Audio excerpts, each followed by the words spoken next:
Barisan Nasional dalam bahaya jika Najib tidak diberi pengampunan. Panas, tiba-tiba Tun M putar cerita. Salah Anwar, muda dedah putar bertanding solo. Anwar patut berhenti merendahkan wanita. Anwar tak ada pilihan selain ikut DAP.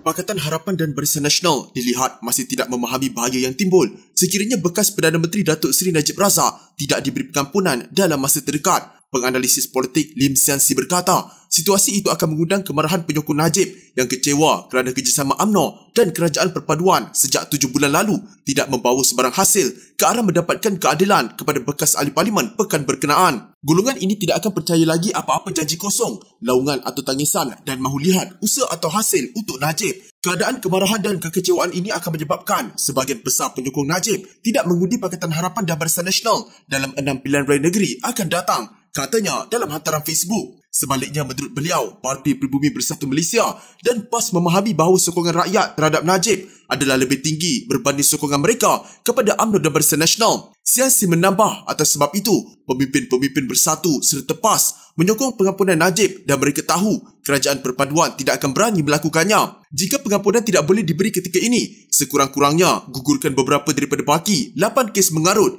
yang dikenakan oleh Kerajaan Tun Dr. Mahathir Mohamad dan Tan Sri Muhyiddin Yassin terhadap Najib agar tokoh yang sudah banyak berjasa kepada negara diberi sedikit kelegaan. Barulah penyokong Najib boleh nampak sedikit hasil dan usaha Pakatan Harapan dan Barisan Nasional jelasnya.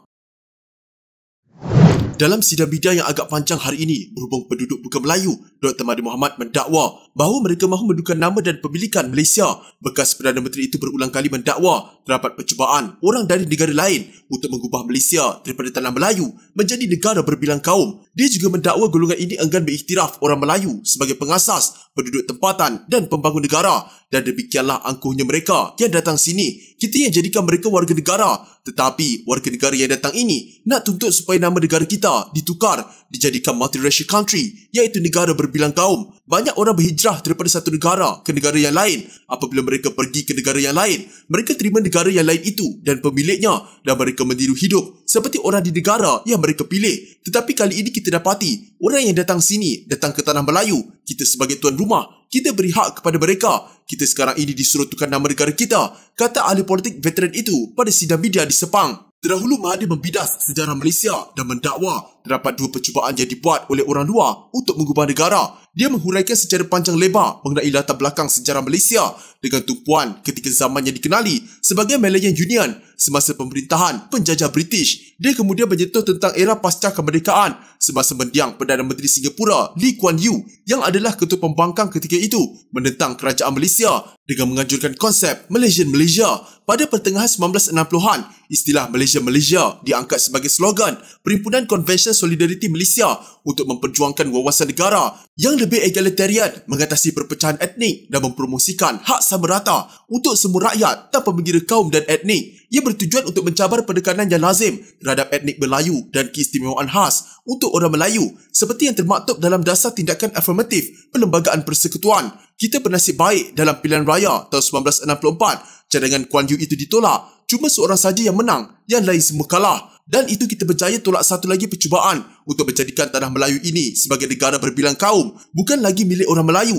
Akan ada hak sama rata untuk semua rakyat, katanya. Mahathir juga mendakwa setiap kali orang Melayu bercakap tentang perjuangan bangsa, mereka terus dihentikan dan dilabel sebagai resis. Saya hairan, di negara kita tak boleh bercakap berkenaan tentang bangsa kita. Oh, itu resis. Orang Melayu resis kalau cakap pasal Melayu, katanya. Sebelum ini, bekas ahli parlimen Langkawi itu disiasat mengikut Seksyen 124B Kanun Kesiksaan kerana didakwa terlibat dalam aktiviti yang disifatkan memudaratkan demokrasi berparlimen berhubung perkara berkaitan proklamasi rakyat Melayu yang diterajuinya itu. Selain itu, dia juga disiasat berhubung kenyataannya yang didakwa mengandungi unsur penghinaan terhadap institusi diraja apabila menyebut bahawa orang Melayu tidak boleh bergantung kepada raja-raja Melayu untuk melindungi mereka. Muda menyangkal dakwaan veteran DAP Lim Kit Siang bahawa ia membuat keputusan tergesa-gesa dan sepatutnya bekerjasama dengan Kerajaan Perpaduan Perdana Menteri Anwar Ibrahim. Dalam satu kenyataan, Presiden Muda Syed Saddiq Syed Abdul Rahman berkata, Setiausaha Agong Pakatan Harapan Saifuddin Nasution telah mengabaikan 3 surat berkenaan permintaan parti itu untuk mesyuarat ringkas. Namun bukan sahaja kami dibiarkan tergantung, malah dipelekehkan apabila Setiausaha Agong Pakatan Harapan menjawab bahawa dia tiada masa untuk membaca surat kami. Ini di sebalik hakikatnya pejabatnya pada mulanya bersetuju untuk berjumpa tetapi kemudian membatalkannya sekali lagi pada saat-saat akhir, kata Syed Saddiq. Katanya, dia juga telah cuba menghubungi Anwar dan pegawainya beberapa kali tetapi tidak berjaya. Kami bukan meminta jawatan GLC yang lumayan seperti kebanyakan yang lain dalam kerajaan hari ini. Kami bukan meminta kontrak. Kami hanya mahukan satu mesyuarat supaya kami boleh mencadangkan jalan bergerak ke hadapan untuk membina Malaysia yang benar-benar berbilang kaum, agama, sederhana dan berpaksikan reformasi. Kami mahu pembaharuan. Tan Sri, Muda juga mahukannya, kata Syed Saddiq. Sebelum ini, Lim berkata, Muda tidak patut terlalu tergesa-gesa dan seharusnya bekerjasama dengan Kerajaan Perpaduan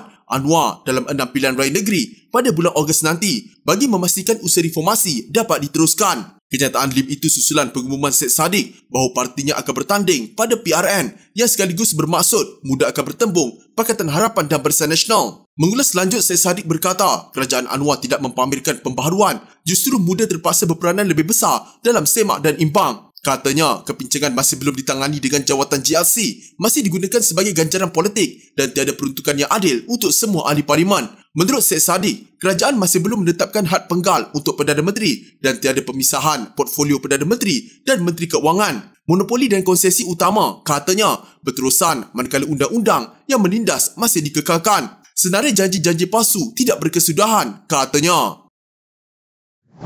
Ahli Parlimen Kepala Batas Siti Mastura Mohamad menasihati Perdana Menteri Anwar Ibrahim supaya menghentikan gurauan merendahkan wanita yang membuka ruang normalisasi kepada lelaki kebanyakan. Katanya Anwar sepatutnya menunjukkan watak yang terhormat kepada rakyat tidak kira umur dan latar belakang. Normalisasi ini telah pun berlaku di ruang-ruang komen media sosial mempertahankan Perdana Menteri. Seterusnya, menyambung lagi gurauan yang tidak beradab kepada wanita.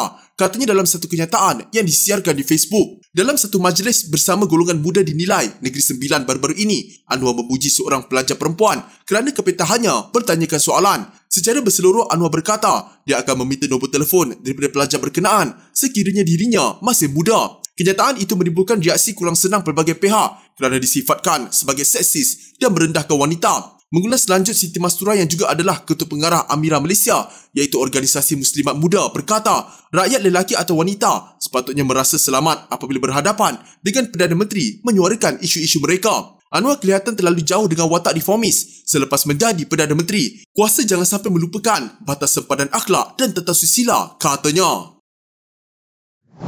Tun Dr. Mahathir Mohamad mendakwa Datuk Seri Anwar Ibrahim sanggup berkompromi dengan hak orang Melayu kerana bimbang hilang kuasa Perdana Menteri. Bekas Perdana Menteri itu berkata, DAP merupakan parti politik yang mempunyai kuasa terbesar dalam Pakatan Harapan untuk menentukan kerajaan untuk terus kukuh. DAP adalah parti terbesar dalam gabungan Pakatan Harapan dengan lebih 40 ahli Dewan Rakyat. PKR atau Amanah pun tidak mempunyai kekuatan DAP.